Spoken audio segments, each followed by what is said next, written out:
Welcome to Season 3, Episode 19 of Bottom of the Stream. No. 19. Stephen King's favourite number, 19. Yeah. It's the lucky episode. How are you, Nick? Good.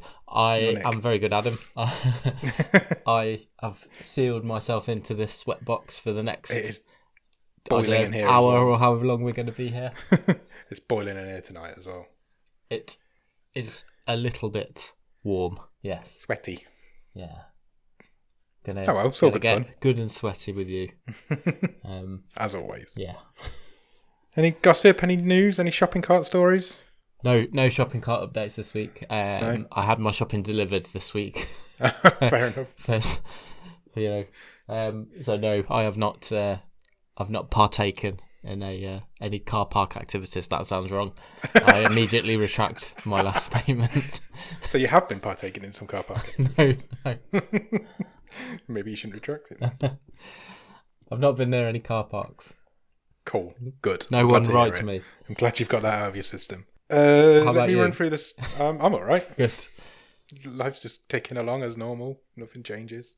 I need to get you back in this room though. Well, I think I might. I miss you. I might toddle on over. I think you should. Maybe next week. We're legally allowed to now, so Yeah. let's get back together. We said when we predicted about halfway through. I said episode 15. You said episode 20. Well, So if you come in next week, you will have got it bang on. I may have engineered this Possibly why slightly. you're not there this week. I've just realised. I mean, Cool. who's to say? You're conniving, you are. Let me run through the socials quickly. Follow us on Twitter at BOTS_podcast. Instagram is the same at BOTS_podcast. The website is www.bottomofthestream.com, where you will find every episode we've ever recorded and all 3 season stream tables.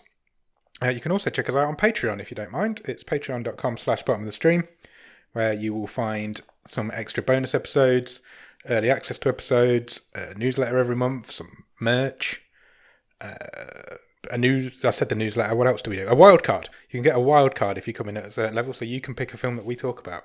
So yeah, check it out. It's just a couple of quid a month, and it really helps us out.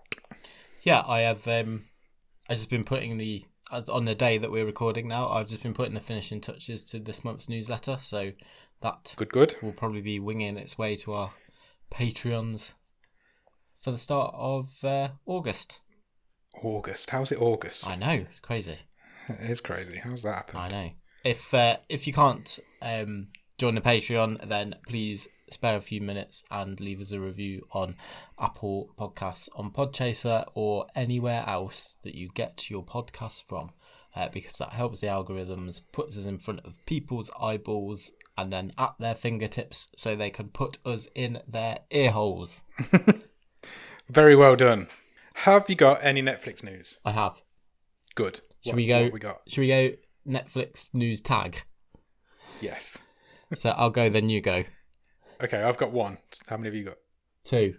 Cool. Perfect. That'll work out perfectly then. You go first. So I wanted to mention, we've talked about this guy a few times as possibly being one of the busiest people in TV, but particularly with Netflix, because he seems to churn out a new show every couple of months, and that is Ryan Murphy. Yes, he does. So what's he done recently? The Politician, Hollywood. Yeah. That's this sort of Netflix stuff, isn't it? And then he's done previously for TV. He did Glee. All the American Horror Stories are his, aren't they? Yeah. American Crime Story. So he has a new series premiering on Netflix on September the 18th, and it is a prequel of sorts to One Flew Over the Cuckoo's Nest. And really? It's called Nurse Ratched, and it follows that character there from the movie. And it's starring Sarah Paulson, who's a regular in Murphy's stuff. I think she's been in everything he's ever done, I think. Pretty much. And Sharon Stone's in it as well. Oh, really? There's no trailer yet, but a load of pictures were sort of released this week. Sounds interesting. Yeah, that'll be worth checking out, hopefully. We did our special Christmas episode with Grief Burrito. And I think I had One Flew Over the Cuckoo's Nest. In fact, I know I did on my You definitely did. My top 10 list of movies. So Yeah, check out that episode. Yeah. It's really good. It came out on Christmas Day. It's the four of us going through our top 10 favourite films of all time. Yeah? It is indeed. I didn't realise you wanted confirmation. I've got some news. Go for it. You know The Witcher? I do. You know, I've been talking recently about Netflix wanting a Game of Thrones, and they could just keep commissioning shows to try and be Game of Thrones. Sure. They've made another one. They announced earlier this week a prequel series to The Witcher. So I don't know if this means that The Witcher isn't getting a second season, or if this is going to be completely separate. I don't know, but this one is called The Witcher Blood Origin. It is a 6-part live-action The Witcher spin-off series from Declan DeBarra and Lauren Schmidt-Hissrich. It's set 1,200 years before the current season of The Witcher. Okay. I'm pretty sure that season 2 is going ahead. Is it? Yeah. I didn't ever watch. I watched the first episode and I never went back to it. It didn't really hook me. But I don't know if it's. I haven't played the game, so I don't know if it's something to do with No, that. I never played the games either. I don't know, but they're desperate. They're not even hiding the fact that they want a Game of Thrones now. Yeah. Everything they're making is just like medieval fantasy. I remember, again, something we've talked about previously is I think it was about the time that Netflix changed their method of counting views. Yeah. That they sort of manipulated that a bit when The Witcher came out, didn't they? That's about the time that they changed their method. So, technically speaking, it is one of the most watched things that they've ever had. So whether that's helped justify this spin-off coming already, who knows? It seems early to announce a spin-off, but we'll see. It's coming. They've not announced when yet, but it is definitely being made. Tag, what's your next bit of news? You like dinosaurs? I love dinosaurs. You like Jurassic Park? That was in my top 10.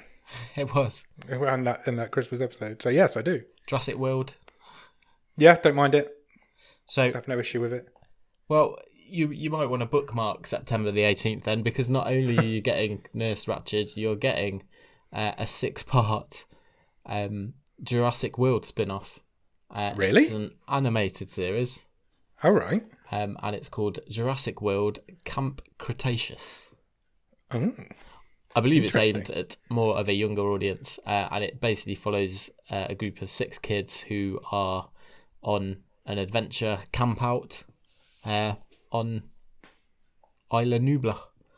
And the one place that you would definitely go for a camp out. I mean, I don't know why they keep letting people on these islands, but I'm sure hijinks will ensue. I'm sure it will. But yeah, there is a trailer has been released for that. I think it was today or a couple of days ago.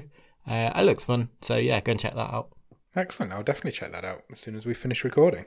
I've got some Emmys news. Do you want that? Cool. Can we do that now? Yes, go for it. Yeah, let's do it now. So the nominations for the Emmys were released on Tuesday of this week, as of recording. Have you seen any of them? I have seen a few, yeah. I've seen a few omissions that were quite yeah, that's on my list to talk about. So this year in total, Netflix were nominated for 160 Emmys, which is the most for any network ever. HBO got 107 and they came second. This is the second time that HBO and Netflix have a bit of an Emmys war. So this is the second time Netflix have won that war. They won it in 2018, which ended HBO's 17-year reign as the most nominated network. It's a strong run. It is a strong run. HBO did win last year in 2019, but that was mostly because of Game of Thrones. That kind of swept the board last year for nominations, at least. Yeah, so I thought it was quite interesting. So I'm just going to run through a few little facts. Sure. Ozark got nominated for 18 Emmys, which was the most for this season, the most for this year. But HBO's Succession also got 18, so it's like joint most. But the one thing I want to talk about the most, which I'm quite excited about, you know, Schitt's Creek. Yeah. Which pretty much everyone I know is now watching because I've not stopped talking about it for so long. Oh, even my parents have started watching it. Same. Even mine have. They've done it. They've finished Really? it. Yeah, they love it. Really? Yeah. One person that we know who shall remain nameless did 5 seasons in a week. Well, really? Which is I don't know. You need to tell me who that is because I'm not sure. I think you should know. I think you know who that is. I've got a good guess. Yeah. I'm not sure if it's sad or good, but I was thrown completely the other day when that person told me that. Schitt's Creek was nominated for 15 Emmys this year. Hang on, isn't there only 6 series? Yeah. Okay, fine. She's got like one. The person has got 1 season left. Good work. Schitt's Creek got nominated for 15 Emmys this year, including all 4 primary cast members were nominated. Eugene Levy was nominated for Best Actor. Catherine O'Hara was nominated for Best Actress. And then Dan Levy was nominated for Best Supporting Actor, and Annie Murphy was nominated for Best Supporting Actress. They also got Outstanding Comedy Series and Outstanding Writing Series nominations. I mean, I was going to say everyone likes to support a plucky underdog, but if you get that many nominations, I'm not sure if you... Can you be an underdog anymore? I would just say on the acting noms, though, all those guys are great, obviously. Yeah. They are all awesome. But I think... it's a bit of a shame that Emily Hampshire, who plays Stevie, isn't among that list. Agreed. Yeah, I think she is that. Impeccable in that show. Yeah, you're right. But they can't nominate the whole cast. Well, no, true. I'd love to see Catherine O'Hara win one, because her portrayal of Moira is exceptional. It's the best comedy performance I've ever seen, probably. I'm pretty sure she will win it, and I really want Dan Levy to win as well, just because I love him so much. Well, I don't know if I'd rather he won the writing one, because it is such a well-written show. I mean, I know it's sort of, it sort of very much was a show that bubbled under for the first few years, and then everyone sort of cottoned onto it in its last couple of series. But, it's the same with the Academy for the Oscars, and a lot of these awards systems seem to work like this, so they tend to load up all the noms and just throw the awards at everything in its last series, don't they? Yeah, that's how the Emmys have always been as well. Lost didn't really win anything till its last series, and it's just how the Emmys are. But Schitt's Creek deserves it, and I really want to see them sweep the board. I really do. Normally I don't get bothered by award season, but I am quite excited for this one. I have one final little fact about the Emmys, which threw me for a loop completely. Okay. Outstanding Cinematography nominations came out. Oh, right, okay, of course. Just exactly what I was expecting you to say. Not. I was very surprised to see 2 names on this list, because 2 people have been nominated for it, are Buzz Aldrin and Michael Collins. Right, okay. Who obviously were aboard Apollo 11 when it landed on the moon. They took some footage whilst on that trip, and Netflix have made it into a documentary called Apollo 11. And 51 years after they took the footage, they've been nominated for a cinematography award for it. That's an awesome story. It's crazy, isn't it? It's absolutely crazy. That makes me feel silly for being impressed at, them finding footage that's 20 years old for The Last Dance. Exactly. It's madness. I've not seen Apollo 11. I'm not even sure if it's out over here yet. I don't think it is, because I feel like I would have seen it pop up on my feed if it was. No, it is. It is on the stream. It's on Netflix now. Awesome. That's completely gone over my head. Yeah, it's been there for a year. Stand correct. It's been there since 2019, so we are miles behind on that. But I'm going to add that to my list and check it out, because it does look really interesting. But yeah, so that's correct. Are they still alive? That's a question that I've not even asked myself. Yeah, I think they're both still alive. Oh, cool. I'm really happy for them. The Emmys are really weird, but I like it. But anyway, the Emmys are on the 21st of September, so we will find out then. I presume they're not doing a live award show. I'm not sure what they're doing, but we'll find out who wins on the 21st of September. There was a couple of notable... Oh God, yeah, I meant to say that. Are you talking Better Call Saul? Yeah, basically. Yeah. No nods for Bob Odenkirk or Rhea Seehorn. The fact that Rhea Seehorn hasn't been nominated is an absolute travesty. She is incredible in that show, especially in that last season. Yeah, so actually, just as a nice lead-in, I've not really watched too much this week on Netflix at the top of the stream, but I have watched 2 or 3 episodes of Better Call Saul. Oh, really? Finally picking it back up, because I've not watched it for a very long time. So I'm still in season 4. Right. But yeah, we've had this conversation before. I absolutely love watching it, but I really have to wind myself up to watch it. It's exactly the same as me. That's exactly how I am. I don't look forward to watching it, but I love when I am watching it. That's the best way I can describe it. But she, and especially in the later series, she carries that series and she is amazing. And a lot of people are calling it a snub that she hasn't been nominated. But I don't know for what reason she would be snubbed. No. The show itself has been nominated for Best Drama. Yeah. But neither of the main two characters have been. And it is a bit strange. Yeah, I suppose they can't just throw everything at Netflix, can they? Well, it's not. It's only on Netflix over here. It's yeah, not, that's true. Not in the States. Yeah, I don't know where AMC show it in the States. I think so. Yeah. That's where Breaking Bad was, so I'm assuming that. Don't know. We'll find out on the 21st of September who wins what. Hopefully, good luck to Schitt's Creek because I really want that, especially the writing ones, because it should win Best Writing. There isn't a better written current comedy season out there. It's great. We harp on about it all the time. If you've not watched it, go and watch it because it's just it will make you happy. I could quite happily do a Schitt's Creek podcast. All the shit. That's what I'd call it. Have you been watching anything else? Do you know you've just said you've watched Better Call Saul? Anything else? No, but I've got something that I do want to check out, which has just come to Netflix today. Okay. And that is Transformers series, which I've heard about this. I think it's 6 parts. Right, it's 6 parts, but this is the first part. So the first part is 6 episodes. Then the next part will be 6 episodes. Oh. Yeah, because 6 parts of 6. 3 parts of 6. Because it's what? So it's called the War Maths. for Cybertron trilogy. So each third is 6 episodes long. Right. And the first third's out today. So it's basically a show with 3 seasons. Yeah, basically. They just tried to gloss it up a bit. Yeah. So all 6 have launched today. Yes. First 6 have launched today. Is that what you're saying? Yeah. Oh, cool. I might check that out then. I watched The Old Guard. Oh right, yeah. You know, we briefly mentioned that the other week. Sure. I was at a loose end over the weekend, so I was like, I'll stick that on, and it's actually really good. I shouldn't sound so surprised, but there aren't many good Netflix originals out there. But it's well worth checking out. I will do that. I especially think you'd really like it. It is on the list. I've just not got to it right in the up your street, I think. last couple of weeks. But... Yeah, I very much enjoyed it. It's Charlize Theron. Yeah. And a few other people. Yeah, it's a good story, and it's an interesting way of telling it as well. I don't have too much planned this weekend, so I might get to it. So I will let you know. I've decided I'm going to start try and watch all of the Stephen King adaptations. Oh, that's brave. It's because I've been listening. I'm going to plug them again. The Kingcast podcast. They don't need me to plug them, but it's a really good podcast if you're into Stephen King, and it's really making me want to watch the movies rather than read the books. Okay, fine.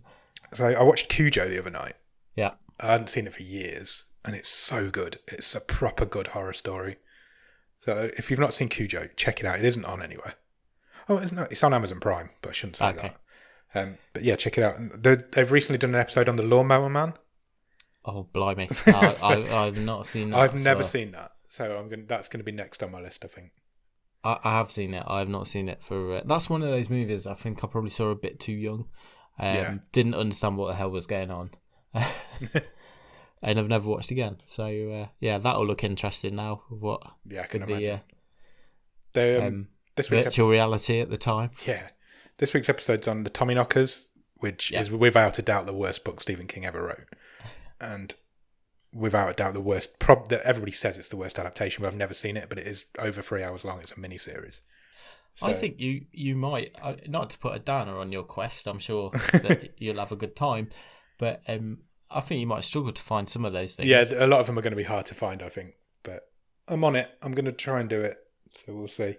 We'll see. I've seen most of them, if not probably all of them. But I don't know. I've got it in my head that I want to do it, so I'm going to do it. Sure. Right. Anything else? That is it for me for news and things. Good. I do have a game to play before we talk about this movie. Excellent. Let's fill this episode because the movie's not going to do a lot. Oh, okay, it's going to be like that, is it? That's a spoiler. Okay, so obviously this week we're talking about a movie called Advantageous, which is a sci-fi movie. Yeah. So I've got a sci-fi based game. So in science fiction movies, you often have some quite strange names, don't you? True. So I have got the names of 5 characters, and you just have to sort of tell me. True, is it a real character in a movie or not? If it's been made up. Okay. Sci-fi or sci-ni? Well, I've called it Okay. science fiction. Yeah. Or science fiction. Okay. I can't really go wrong with that. I've just realised that might not work. It could get quite confusing. Go for it. Let's hit it. See what happens. Okay, so the first one. Yeah. You should call it science fiction or fictional science. Okay, fine. That's a much better idea. It just came to me in a flash of inspiration. The first one is Droopy McCall. Droopy McCall? Yeah. So this is potentially a character in a sci-fi film. That is potentially all of these are, yeah. That's the point of the game. I thought I'd explained it quite You clearly. did. I was just confirming in my own head. Leave me alone. Droopy McCall sounds made up to me. Not having it. So you're saying he is not in Fictional science. Okay. Incorrect. Oh, bad start. Droopy McCall is the horn player in the band in Return of the Jedi. Oh, really? Yeah, in Jabba the Hutt's sail barge. So there you go. Oh, this is going to be a really hard game, isn't it? It could be one of the more difficult ones, yeah. Well, I can't get 5 out of 5 again, so let's just play and see what happens. Okay, so your next one is Strobe Steel. Strobe Steel. That's a cool name. Real. Science fiction. I'm afraid it's fictional science. Wow, let's go for 0 out of 5. I've never done that either, to be fair. I made Strobe Steel up. You made him up? Yeah. I like the name, though. Yeah. Maybe if we ever write a film, we'll use it. Yep, done. Cool. Add him to the universe. Yeah. The bottom of the stream cinematic universe. Yeah, absolutely. So the next one is Cypher Rage. Cypher Rage. That sounds real. That sounds like something from a 90s sci-fi film, I would say. Real.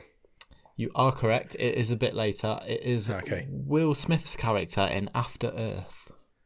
I've never seen After Earth. Me neither. Is that the one where he's with his kid? Yeah, I think so. And is it an M. Night Shyamalan film? That's probably why I've never seen it. If it is. I think it is. I can't stand that guy. Okay. That is one out of 3. 1 out of 3? Okay. Yeah. The next one is Officer Graham Asspounder. If this is real or not, can he also go into the bottom of the stream? Yeah, I'm sure he can. Yeah. Graham Asspounder. I can spell that if you want. No, well, go on then, just for the fun of it. So it's Greame. I knew you were going to do that. Graham Asspounder. Real. No, he's fictional science. You've made up Graham Asspounder. It's Officer Graham Asspounder. Thank you very much. I'm putting in a proper Jordan performance in this one. 1 out of 4. Look, you can still get a little bit of respectability. I doubt it. Last one then is Stacker Pentecost. Stacker Pentecost. Genuinely no idea. Real. Correct. I knew you wouldn't have made up 3 of them. That is Who is Idris Stacker Pentecost? Idris Elba's character in Pacific Rim. I haven't seen that either. I think I have. I don't think I saw the second one. I think I've seen the first one. Wow. So what do I get? 2 out of 5? Yeah. That's not bad. That's tough. That was the hardest one you've ever done. Yeah. That was the hardest game you've ever done. I found out it's quite But I easy very to much make enjoyed up stupid sci-fi character names. But I quite enjoyed it. Well Good. done. Thank you. No Right, problem. shall we go on and talk about Advantageous? Let's do it.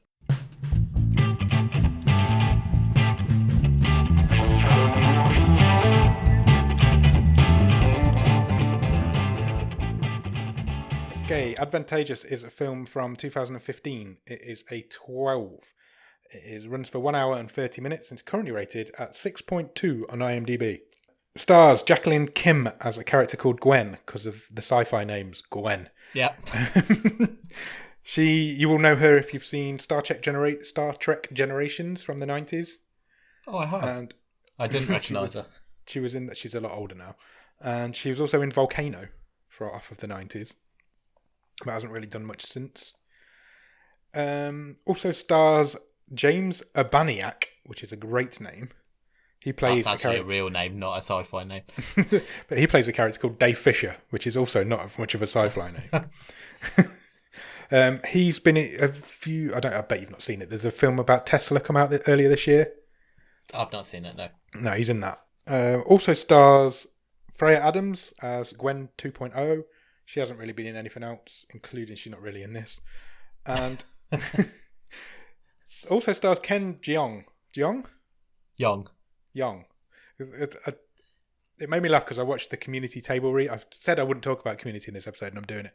I watched the Community Table Read episode on Netflix, on YouTube earlier tonight, and they introduced him as Ken Jeong. It really made me laugh. I've not watched that. I must watch that. Yeah, you must watch it. It's good. They did it for at the start of lockdown. Yeah, it's like a table read. Yeah, I was aware of it had happened, but I've not got to it. So, this film is directed by Jennifer Phong, Phong. Pong. It is Pong because it says on her IMDb that it's pronounced Pong. Okay. She's mainly a TV director.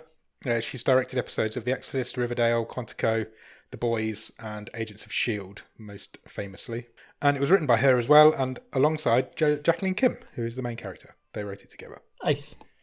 Do you have a one-word review of Advantageous? Yeah, sterile. Yep. In more ways than one, which will become clear. Before we start, this is the least amount of notes I've ever written on a film. Yeah, that is interesting, because I think I've written no less than usually, possibly even a little bit more. Really? I've barely got anything. I've got 7 pages, and I usually have about between 10 and 14. I'd be quite interested to talk about this, because I felt there was a lot happening and not a lot happening at the same time. There was a whole lot of nothing going on. But there's some fairly meaty themes to this. Yeah. So it will be interesting to see which way our discussion goes. Where does this film start, Nicholas? We see a mother and daughter singing. Yes. Some sort of nursery rhyme is kind of what I presumed. Yeah, I think you're right. I think it was. And then we see the mother, who we quickly learn is Gwen. Yep. Sort of walking around practicing a speech.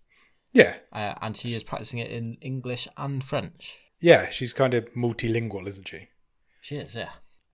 We cut then to a couple of, or 2 or 3 girls, and they're kind of playing in the street. They're playing like a guessing game. I didn't really understand what they were doing.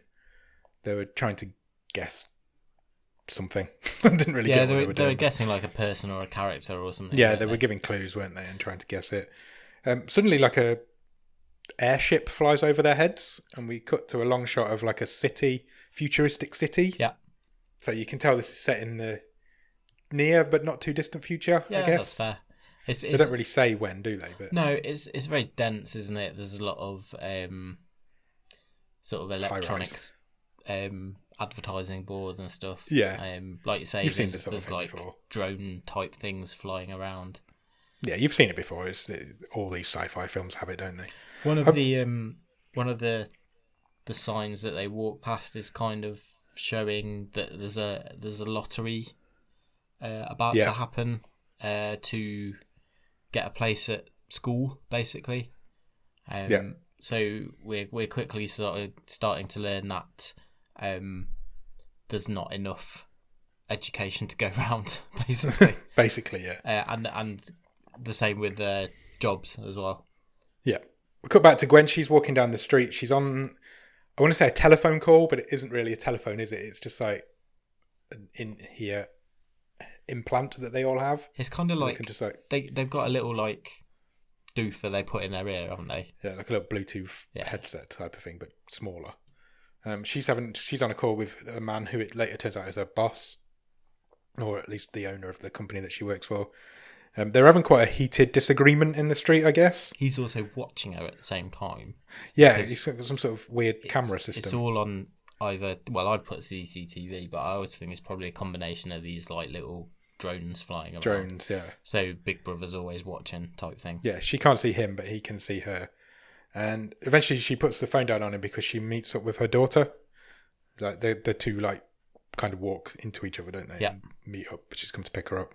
The daughter's called Jules, and she quite quickly gets a letter to say that she's not been accepted into a college that she's applied for. So straight away they're having this chat in the park, and like I talked about this, there's some quite big themes in this, and the first time basically we really meet Jules, apart from playing this guessing game with her friends, is that she's sort of unloading a load of worries onto her mother, isn't she? So she's, how old would you say she is? Sort of 13, 14? 13, yeah, I would have said 13, 14. And she sort of goes straight in there, doesn't she, with like, I feel I'm under pressure, I've got to perform to get into the school, and then I need to think about having kids because not many women in this near future produce any eggs past the age of 20. Yeah. So we're in quite a dark place to start with. Yeah, it starts off pretty dark. It gets darker. It's a pretty dark film, isn't it? Yeah. But as we go through it, we'll kind of interrupt ourselves and go through it as we always do. It turns out that Gwen works for a company that does non-invasive cosmetic surgery. Now, I would argue that it is quite invasive when we find out what it is later on. I mean, I would say it's pretty much the definition of invasive, to be honest. Me too, but they do describe it as non-invasive cosmetic surgery. I mean, you don't get sliced open, but... No, that's true. There are other ways you can be invaded. It turns out Gwen's practicing... The speech that Gwen was practicing earlier was she's already like the face of the company, or the face of the centre of the media presence, She's I guess. the spokeswoman, basically. Yeah. But they've decided they want somebody younger. That comes out quite early on, doesn't it? They want someone younger, and there's no sort of easy way to put this. They want someone who is more racially ambiguous. Yeah. Because Gwen is an Asian lady, and the place that she works for, this Centre for Advanced Health and Living, wants someone to appeal to as wide a range of people as possible. Why they can't just have different people, I don't know. But this is the sort of dystopia that this film's set in. Yeah. So Gwen pretty much finds out at this point that she hasn't really got a job anymore. She kind of hides that from everyone. She tells her daughter that she's been given a raise and that she can go to college, but not the one that she wanted to go to. She kind of lies to her, doesn't she? Yeah. Did we sort of say what the procedure was? No, I don't think we did. So we don't learn really any details other because all we see is sort of the marketing bump. But it's basically all we're told at this point is that there is a procedure that allows your consciousness to jump into another body. I think the way they term it is a diseased-free body. Yeah, basically you can pack up your consciousness and transport yourself into a new vessel. Correct. It's basically what they describe it as.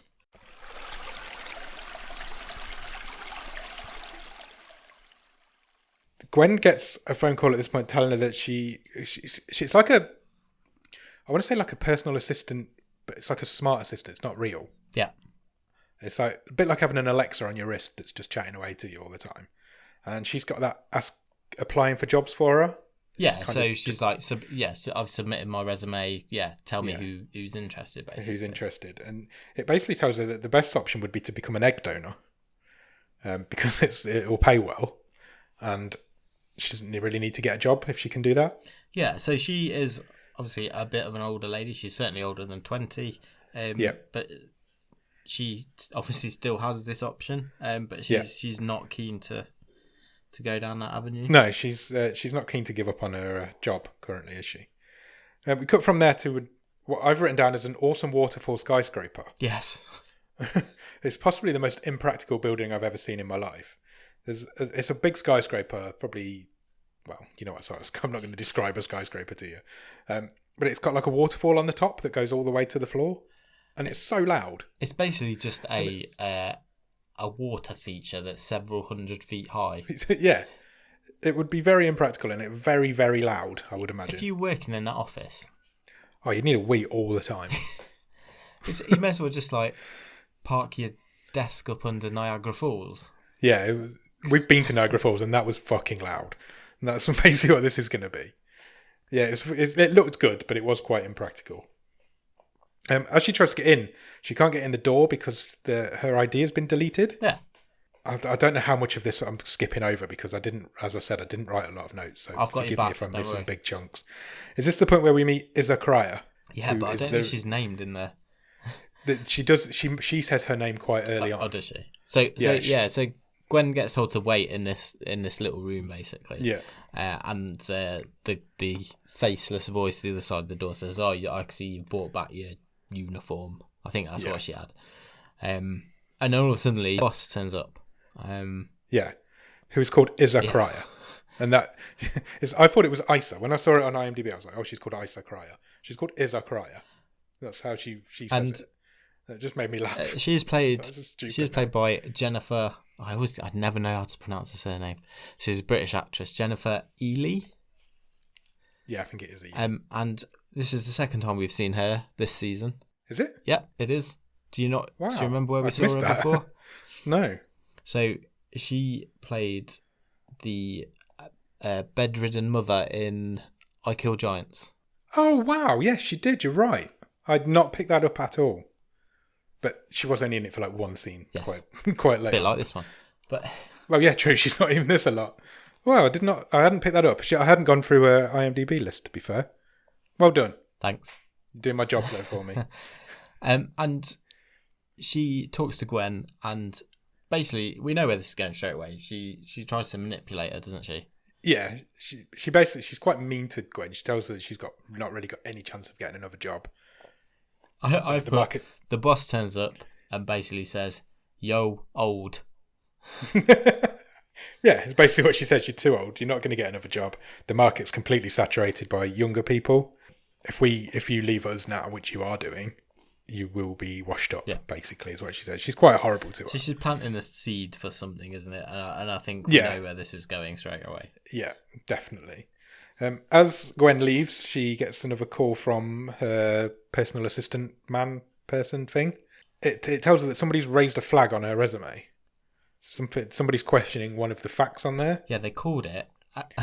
This is so like I can actually. It made me chuckle a bit because I can actually imagine this being corporate speak.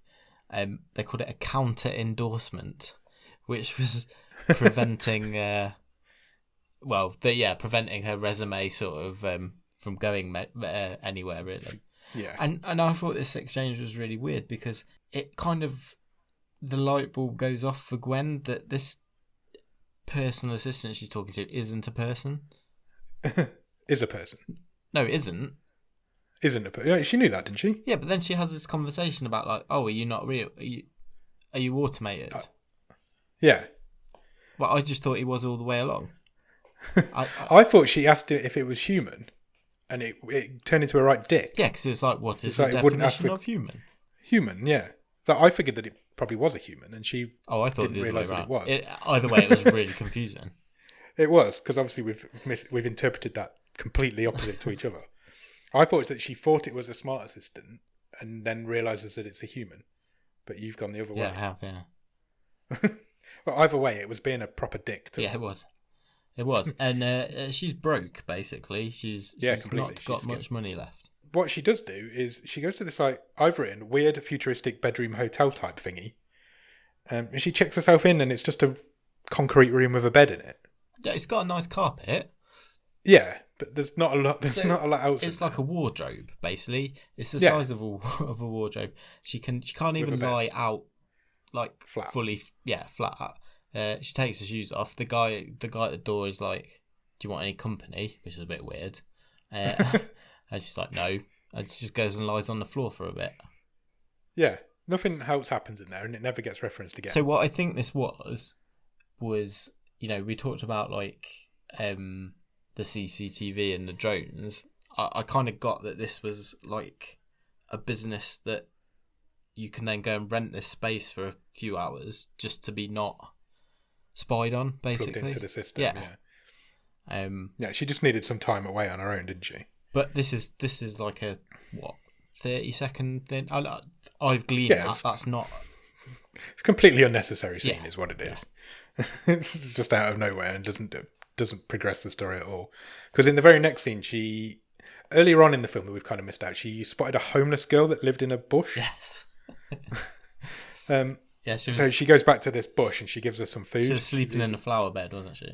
Yeah, and bush girl. So she leaves her some food and a bottle of water. Again, we never see her again either. No. After that, so I think that's Gwen. That's just them showing you that Gwen has still got a heart, I guess, and she's still. It is. It's also showing. She's still human. It is also showing that in this dystopia there is a clear divide.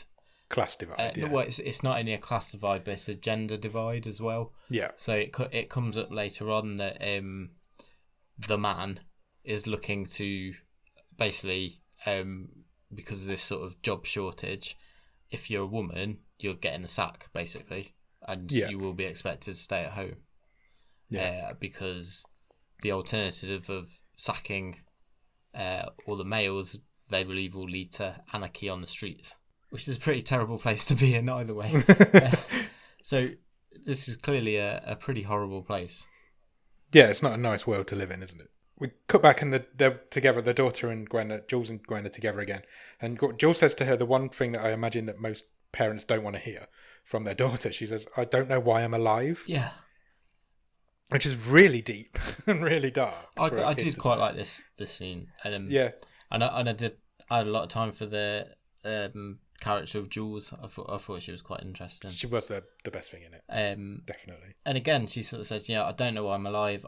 I need to exercise so I can be fit, but I need to study. I need to get smart. She just says, what's the point? What is the point? Yeah. And Gwen responds with, "Oh, you make me very happy. The reason you're alive is that you make me happy." I thought that was quite nice. It was just a relationship I really liked building, the line. wasn't it? She said, none of you know what you're doing. And she was referring to like adults. Yeah. And she was like, why would you have a child knowing how bad this world is? I think that just hits home a bit at the minute, to be honest. Definitely. Agreed. Cut to Gwen gets a voicemail kind of message from her cousin, wishing her a happy birthday. So it's also Gwen's birthday. No, I thought it was an old message. Oh, was it an old message? So I think she was listening to an archive message. Okay. Because this relationship's broken down. Yeah, they're not in a good way, her and her cousin, are they? Yeah. Yeah. So yeah, you might be right. I weren't looking into it that deeply, obviously. From that, nothing really comes of that. And then from there, Gwen meets up with some ladies. Now, I've written friends, but I'm not sure they were her friends. No, so these are other mothers. I thought I've written others. I've written a bit further down there are daughter's friends' parents. I don't know if that's right. So they're the mothers of other people who... The other mothers. Kids, yeah, mother others, who are trying to get into this school. Yeah. And they say that they've got this group to mix, in inverted commas, proper kids.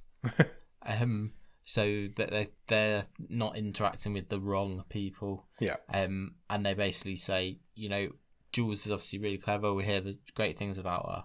And they say to Gwen, they want 10 grand from her. Yeah. To reserve Jules' space. Yes. I've written that as well, so I did understand what was going on. That's good. But when Gwen mentions that there's not a father about, they are very taken aback. They shame her completely, don't they? Totally, yeah. She basically gets shamed for being single, because I don't think it happens in this world. I think it's very rare for a lady to still be single at her age. Mm-hmm. Did we ever find out what happened to Jules's dad? Yes. Yes, we do. Yes, sorry, we definitely it's do. Quite a big plot point. It's a huge plot point of the film. Yes, sorry, I'm on it. I told you I'm not with it today. She makes a phone call from that point to her mother, and she asks her mother if she can have or borrow 40 grand to tide her over, I guess. Yeah. And her mum says, "Well, I'll have to ask your dad." And Gwen completely closes off at that point. She's like, "Don't even think about asking him." And then she says she would die before her dad ever meets Jules. So there's some sort of daddy issues with Gwen. The only other thing we kind of glean from it is that the dad is some kind of religious figure. Yeah. Don't know what religion, don't know what Doesn't really matter, rank. does it? Rank. He's no Officer Graham ass pounder. Definitely not. But he's and the mum starts praying, doesn't she? Yeah, and she's sort of like, "Oh, please forgive Gwen's sins." So yeah, something's been going on. The money's not happening. She's refused the money, basically. So then two really weird things happen, and I don't understand them at all. There's a creepy kid in a mask. Yeah. Sort of just watching her from a distance. Yeah, she got this kind of metal mask. She's just hanging out by a tree. Yeah. And she puts it on and takes it off. Yeah. What was that all about? Fuck knows. I thought it was Jules to start with, but it definitely wasn't. No. I don't know. I've no idea. It never gets referenced again. I don't know what it was. It was weird. And then... That's what it was. What's with these scenes just lately of films that we're watching where just have random weird scenes in that don't reference anything. Connect it. We're getting a lot of them just lately. Anything else that happened in this movie? No, I couldn't. And then there's a small explosion high up on one of these buildings, which happens a few times in this movie. Sorry. Because it will they'll be walking through the city and the windows will shake. What's that all about? Yeah. Don't know. Again, never referenced. Nobody ever mentioned it. At first I thought it was the... I think it's just... the advanced living place. And they're experimenting on this procedure. And something has gone wrong. But it wasn't even necessarily that building. Yeah. It wasn't that building. It was just random. So I don't know who building. Was getting exploded. Or why. It happened about 3 times. Or by what. It did. I'm none the wiser. Don't really even care. She has a meeting with Fisher at this point, Dave Fisher, and she basically asks him outright if she's too old. And then she says to him, will you put me in a younger body? Which that would make... Because he knows that she's the ideal candidate for the way that they want to portray the company. She is the ideal spokesperson. So in terms of her manner and her performance, Yeah, her ability to do it. But she's just too old. So she says to him, if I'm in the younger body, that would make me the ideal candidate. And he is not fully on board to start with, but he eventually says the board would consider it, but they wouldn't want full control over the creation of a host body. So she gets no say in what this person looks like. Who she's going to be. Keep that in mind for later on. She agrees to it. And there's definitely, I think this is portrayed as there is something between them, or there has been in the past. Yeah, there's a history there. Lingering. He definitely likes her. Touches of fingers, isn't there, and things like that. Yeah, because then not long after, just after that, he takes her to this place on the edge of a river, like a river bank. So they're walking as they're talking. And they end up on this boardwalk, which appears to be out of range of the cameras and the listening devices. Because Isa Cryer is trying to overhear their conversation. So at the same time, we're cutting between seeing this conversation between Dave and Gwen, and then cutting back to the control room, for want of a better word, where Isa Cryer is trying to listening in. She's trying to spy on them, but he seems to know that if they go to this particular they're in place, a blind spot. That she won't be. Yeah, basically they're in a blind spot. And he basically tells her the downsides of it, doesn't he? I like this. I thought this give you a bit of a hook. Yeah. And he says to her, you'll have breathing issues. You'll need a shot every 2 hours for a year. And there'll be lots of reoccurring pain. And he finishes off by saying this might be a bigger deal than you ever imagine. He does say, though, you will be protected, you will become one of the elite, you will be looked after, you will have no financial worries, your daughter will be looked after, you'll get everything. The company will look after you. Yeah. But then he basically starts to warn her off, doesn't he? Yeah. He sort of says, I don't have exactly what he said, but he starts to say, I don't think you should do this. But then we cut back to seeing it from the control room, and we don't hear what he says. Yeah. And I really like that. The last thing we hear him say is, this might be a bigger deal than you imagine. Then it cuts out, and then he comes back with, please don't do this. Yeah. It is his final line to her. Gwen says, I've got no choice, I've got to do this, but can I have till after Christmas? Can I have my last Christmas with Jules in this body, I guess? Yeah. That scene ends there, and then we cut to Gwen is crying on the bed, and Jules overhears her, because there's a scene earlier on where Jules hears some crying, and Gwen says to her, "Is it the lady upstairs or the lady downstairs?" Yeah. And so Jules instantly this time listens to the floor and the ceiling, and then figures out that it's actually a mum in the next room that's crying. Yeah. And they have a bit of a conversation, and Gwen sort of says to her, "What would you change about me if you could change anything?" This is basically the point where Gwen says to Jules, "I'm going to change my appearance for work. It's basically just telling her what she's going to do." Yeah, and whether it's because Jules is not the most socially adjusted, or it's the effects of this world in general. Yeah, she's not that bothered. She's completely nonplussed by it. She's kind of like, if you've got to do it to get your raise and get me to school, yeah, go for it. Just do it. Yeah, she's completely not nonplussed by it.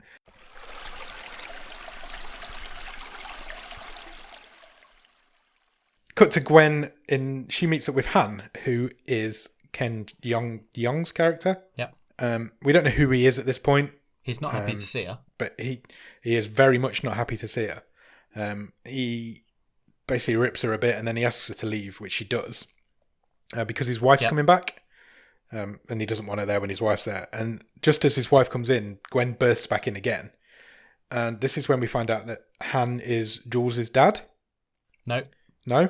Oh, yes, he is. Sorry, but we don't find... Yeah, he is. But that comes later on in the scene. Sorry, you confused me. Oh, sorry. So, that's fine, it's fine. So, Han is married to Lily, who is... Gwen's cousin. Who is Gwen's cousin. Yeah. So, she was the one who left the voicemail from earlier. Yeah. And it quickly becomes apparent that the reason they had this falling out was because Gwen slept with Han. Yeah. Which Lily already knew about, and... Lily was kind of like, "Oh, I'm open to making up, but I miss you," because obviously they were close beforehand. Yeah. But then Gwen reveals that not only did they have this affair, but from the affair was born Jules. And that is news to both of them. So they didn't know about her. This is where I was a bit confused. They didn't know about her. Okay. That's what I took from it. Yeah. Yeah, I think you're right. I've written down that they didn't know, but I wasn't sure. I've written down, okay, Lily's Gwen's cousin as well. So Lily's Gwen's cousin, Han's her husband, and Han is also the father of Jules. Although he's only just found this news out. This is basically Gwen's like Hail Mary, isn't it? Yeah, it's the last chance. She's come to them to ask for help. She says, "I need money." They seem quite successful. They've got like a restaurant type bar type thing, haven't they? And yeah, she basically asked them for help, didn't she? Lily doesn't say no. Yeah. She just says, "I need some time to process this." This is a lot of information, to be fair. And Gwen just says, "I haven't got any time." And Lily says, "Well, we've got kids to look after as well." Yeah. I think they had 2 boys, didn't they? They did, yeah. And that's it, really. Yeah, they basically refused the deal in the end. They're like, "Look, if you can't give us time, then we can't give you money." Yeah. So she goes back and I was going to say signs the paperwork, but it's all done on tablets. So she fingerprints all the deal, doesn't she? And she agrees to this operation, I guess, what's going to happen. She explains to Jules what's going on and that there's going to be a huge change in their lives. And then they're going through a catalogue of bodies. Yeah, so they go through a catalogue of bodies, and also this is cut between them going through the catalogue and they're sort of doing the singing from the opening of the movie. Yeah.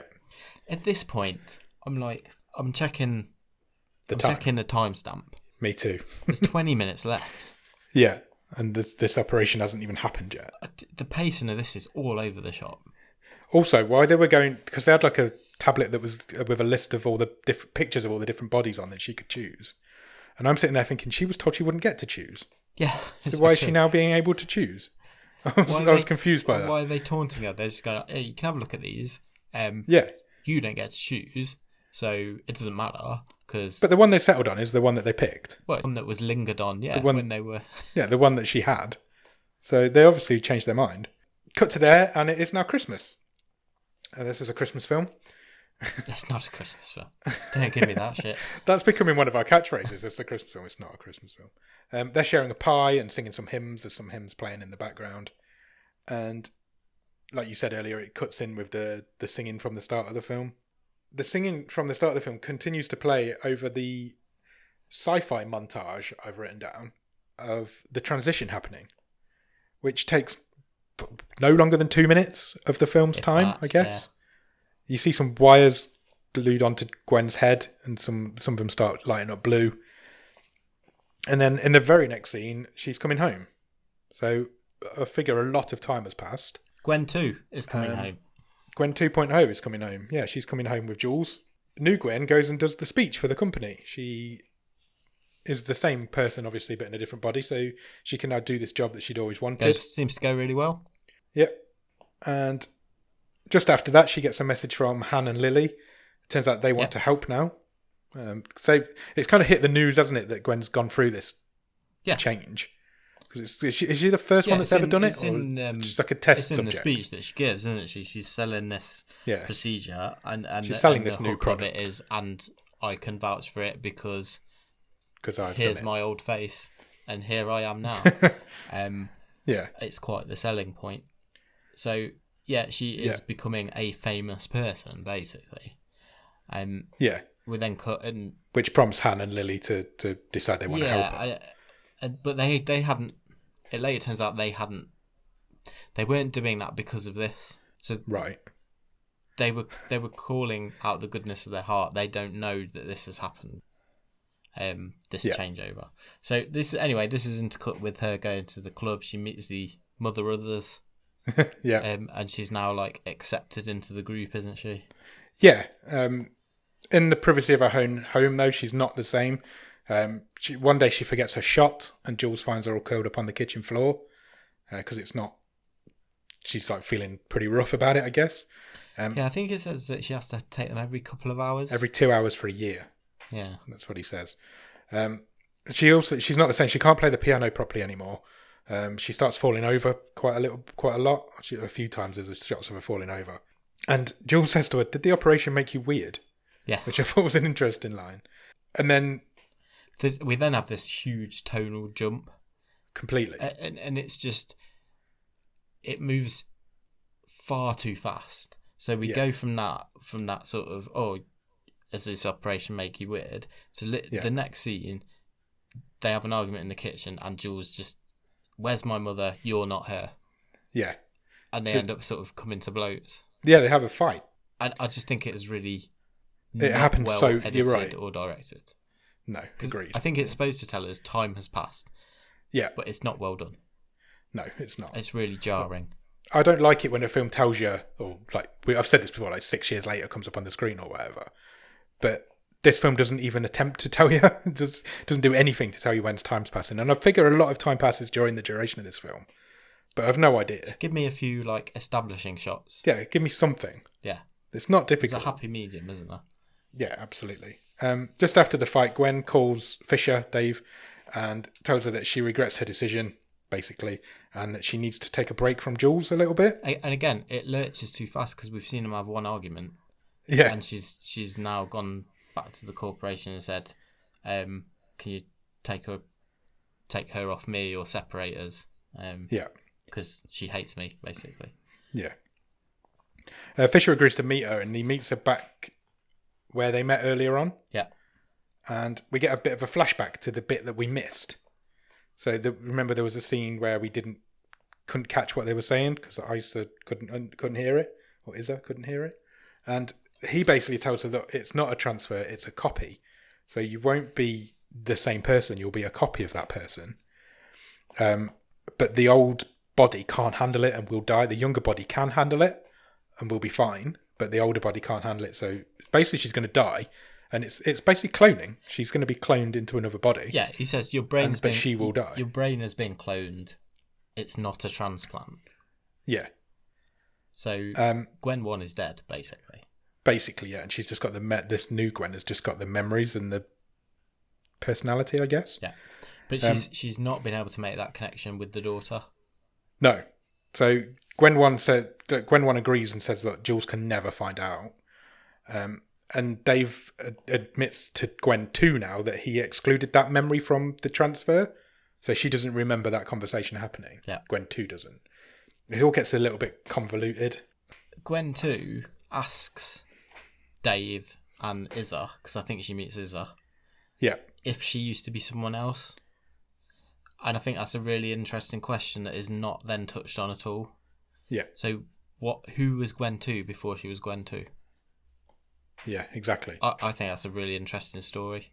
And you could almost have had a different film, a longer film, maybe a better film, where you're seeing both sides of those stories concurrently. Of Gwen 1 coming to her decision and whatever happens to her to become this test subject. Yeah, you're right. We're coming right up to the end of the film now because all this happens in the last 10 minutes. Isa Cryer meets up with her and she tells her that sales are through the roof now. It's happened. A lot of people are going through this. Jules asks Gwen 2 if she killed her mum, and Gwen 2 kind of stops. She kind of gives up and she stops taking the meds. So she kind of just collapses onto the bed. Jules finds the meds, injects her, tries to keep her alive. Basically just sits with her. Gwen 2 meets up with Lily. Or does she call Lily or meet up with Lily? She tells her what she's done. All this is just music as well. There's no dialogue in this scene, but you're assuming what they're talking about. Lily kind of breaks down crying. And then they all go to the park and have a bit of a picnic. Nobody talks to each other. Yeah. And the film ends. There's just one little bit. You missed. It's just one little conversation. That is quite important. So, Jules again asks the question to Gwen 2. I don't know why I'm alive. And Gwen 2 sort of says, because you're a kind person, you make people happy. And Jules sort of says, you're starting to sound like my mum. And then they do, they meet up with Lily and Han and their boys and have a picnic. And presumably that's the first time that Jules has met her half-brothers. Extended family. Yeah, that is it. What did you think? I think it's a really odd one because I feel like I don't think this is a bad film. I don't know how much this is. I wasn't in a great frame of mind when I watched it. So I'm loath to say it's a bad film because I think there's some really neat ideas. I'm perfectly comfortable saying, however, that the pacing is all over the shop. And we get an hour of Gwen's dilemma and setting up this world. We literally get 20 minutes with Gwen 2, and we don't get any of the emotional beats of like Gwen saying goodbye to Jules. We don't know anything about Gwen 2. How did this body get into this position? I was quite frustrated actually by it. Yeah, agreed. All that together, though, does that not make it a bad film? Just the fact that the pacing's all over the place, the story's poor, the directing's poor. There's not really a story there.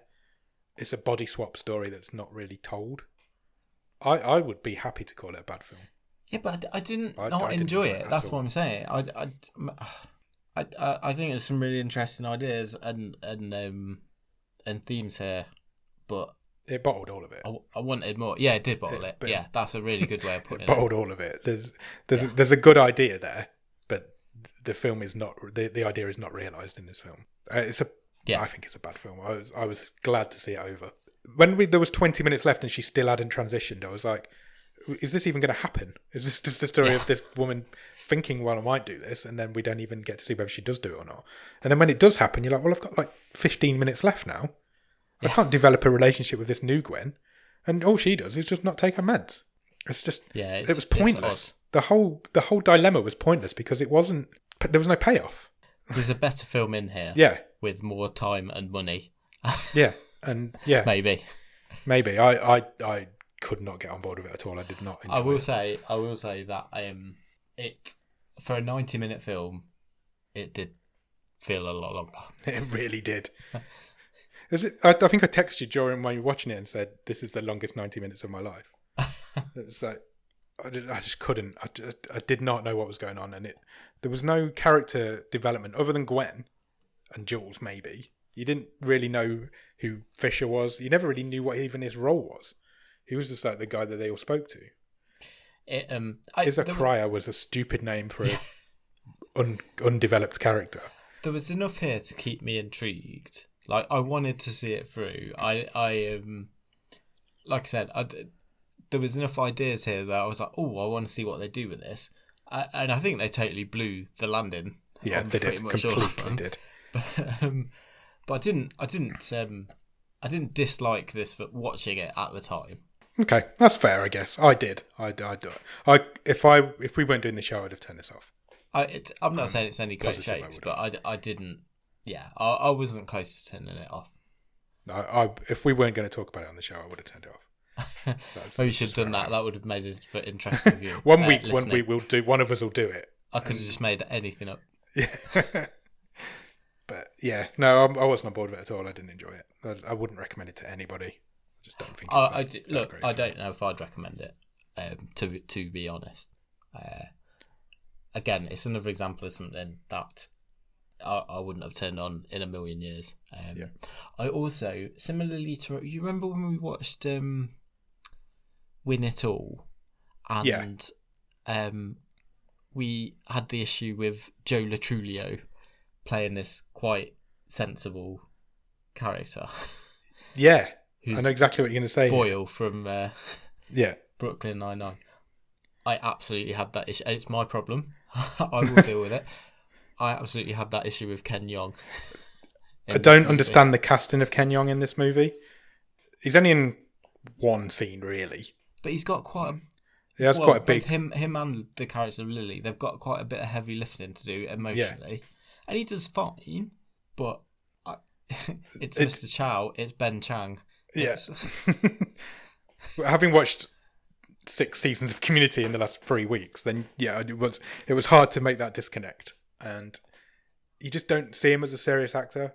I've got no issue with him being a serious actor. It just seems a strange... like I say, he did quite well in this movie. Yeah, he did. It just seems a strange casting choice to have somebody like that in such a small but heavy role. It was almost done for I don't know whether it was done as a selling point. Yeah. Ken Jeong's in this. Yeah, possibly. I don't want to... I feel mean saying that, but 2015 was kind of his peak, wasn't it? I think... I quite liked I don't mean I liked what this world was, but I quite liked this universe that they were building in this short time. Yeah. I think there's a lot of interesting stories you could tell within that. Yeah.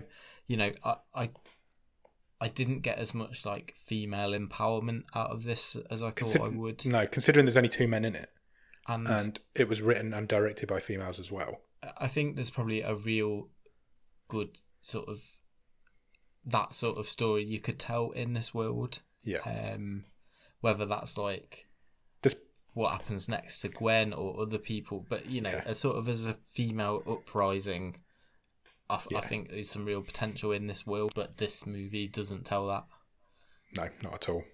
Do you have a trivia question? Sure. How many have you got? I think I've got 2. Hang on. I've only got 1. Let me check. Okay, you can go first. Sure? Yeah. I have got 2. Okay. At Christmas, there is a very famous Christmas song playing during that scene. Which Christmas song was playing? Definitely should have remembered this.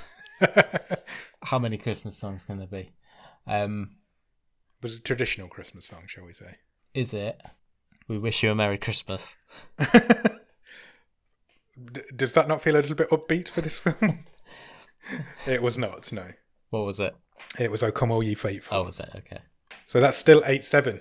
Right. So you've got the chance to equalise. I've got the chance to equalise. But I don't feel like I'm going to because I didn't pay a lot of attention. So when Gwen is talking to her possibly human, possibly not human personal assistant, and she asks for her account balance. Oh my God. Can you tell me what is her account balance? Was it in dollars, or there was one scene where there was units were mentioned? It was in units, yeah. Yeah. How many units does she have left? A number has jumped into my head. No, I don't know why, so I'm just going to say it and see what happens. Was it 472? Do you know what? You've got almost the right numbers. But in the wrong order. You have not got them in the wrong order. You're about 300 out. Okay. It's, what was it? 743. Oh, I was really close. I knew... Oh, that's a lot closer than I thought it would be. So, yeah. Wow. You're not... I'll take that. Yeah. It's a noble effort. Thanks. So we'll stick at 8-7. Yeah. Wow. It's getting tight. We're in episode 20 next week. Only 6 more left in this season. It was close. It was close last year. It came to the last. Was it maybe the penultimate episode? It came down to. Yeah, I think you won it in like the last but one episode. I think. There you go. Cool. Trivia Wars. Shall we talk stream table? Yeah, let's do it.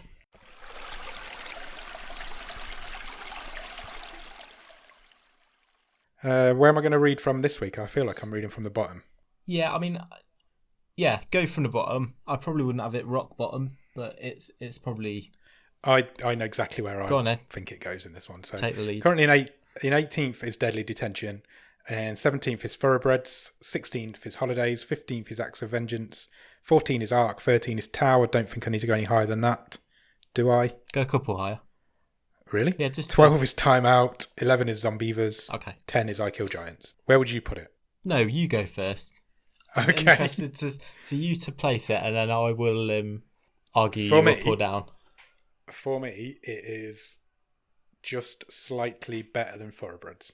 Okay, what's above that again? Holidays. What's above that? And then Acts of Vengeance. I didn't enjoy this as much as Acts of Vengeance. I think I enjoyed it more than Holidays. So you'd have it above Holidays? Yeah. I personally would have it just below Holidays, just because Holidays was garbage, but there was a couple of good stories in there, and we will always have the memory of that Easter Bunny. Easter Bunny Jesus. I got more out of this than that. I didn't, but I feel like I do owe you a couple. And I have for a while now. You do. I personally, I think Holidays is better. I think they're both garbage. Don't get me wrong, but if I was going to pick one to watch again, I would pick Holidays personally. But I'm happy if you want to put it above it. Yeah. Yeah. Yeah. Let's put it there. Holidays. No, it's not called Holidays. It's called Advantageous, and it goes into 16th. Okay. I think. Yeah. Cool. That's where it belongs. It doesn't belong any higher than that. It's not as good as Acts of Vengeance. Cool. It's shit. Should we pick next week's film? Well, I mean, look, it wasn't great. I think there were some weird ideas in there that weren't expanded on enough. I want to point out again, I wasn't in the best frame of mind when I watched it. When you just had a bit of a crap day. But yeah, that's fair. But I still think that's pretty fair. But a film can change that. Yeah. If you watch a good film can change your opinion on your day. Sure. And this one will not do that. If you'd have watched something good, like Fast Colour, or whatever's number one that's gone out of my mind, Super Dark Times, you probably would have had a better day. That's fair. Shit, it's shit. Right. Should we pick next week's film? Yeah. Shall I run the randomizer then? No, I'm going to save you a job. You're going to what? I'm going to save you a job. Okay. So I've not played my wild card yet, so I'm going to play my wild card. Wild card. Excellent. That's exciting. This is the last wild card of the season. Yes, it is. Me and the 2 Patreons have already played theirs. Well, what we got, Nick? I'm coming for the title. I want the best film Top of the wild cards. Who's got that currently? Me? What, in the current table? Yeah. I think that's Mr. Jordan Shenton. It's Jordan. It is Mr. Jordan Shenton with I Kill Giants at number 10. So you've got to get a top 10 film if you're going to do it. Sure. So what are you picking for us? I want to do something we've not done before. Good. I wouldn't want to do a film we've already done. I mean in a sort of a genre and a... okay. There are many genres. A medium we've not done before. Even more exciting. Let's do an animated film. No way. Oh, exciting. Yeah. What are we doing? Let's do a Japanese film. Oh, okay. Is it subtitled? I don't know. Oh, God. Let's do an anime. Wow. Okay. This is going to completely throw me for a loop. I don't think I've ever seen an anime film. Really? Put it out there. No, I don't think so. I'm even more excited now. Hit me. I've not seen many. So I want to watch a movie called Gantz O. Oh, okay. I've seen this on the list. I have no idea what it is. Would you like me to read you the... Yes, please. It's been on the long list for a while, hasn't it? Okay, so the blurb. Go for it. The synopsis. That's the one. So, this is a turn up. You never read me synopsises. Do you want me to guess what it's about first? Yeah, go on then. You to. I don't know what you get from that title. I guess if it's a Japanese anime, it's going to be about monsters and superheroes. I mean, you're not a million miles away. So hit me. It's not, it's got a bit of a link to this week's movie as well, because Oh God. teams of recently deceased people who have been revived and given high-tech weapons must cooperate to defeat an army of monsters in Tokyo and Osaka. That sounds fun. I'm excited. It's from 2016, and that is what we are watching for next week. Excellent. Is it Gantz O or Gantz Zero? I believe it's O, because I think it's set in Osaka. Okay, cool. Exciting. I'm looking forward to that. That'll be fun. Are we going to do it back together again as well then? Yeah, I'm going to come over. You're going to come over? Oh, wildcard re-meet. Oh, next week's is going to be a banging episode. Japanese anime wildcard episode with Nick in the room. Let's just throw it all against the wall. That's my dream. Awesome. Excellent. Anything else you want to say? No, be here. Well, in that case, go out and watch Gantz O, and we'll be back next week to talk about it. Cheers. Bye.